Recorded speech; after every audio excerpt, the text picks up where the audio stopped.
చూస్తుంటే తిరుమల తిరుపతి దేవస్థానమునకు పోలిన విధముగా అన్నవరం శ్రీ సత్యదేవుని అన్నప్రసాద భవనము పోలి ఉన్నది.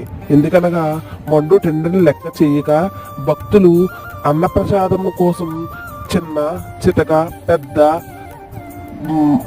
ముసలి అని తరతరం వయోభేదం లేకుండా సత్యదేవుడి అన్నప్రసాదం కోసం గంటలు నిరీక్షించి మరీ అన్నప్రసాదాన్ని తీసుకున్నారు.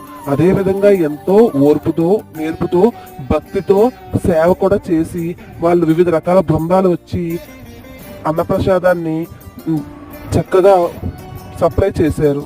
వివిధ రకాల బృందాలు కోలాటాలు చేశారు.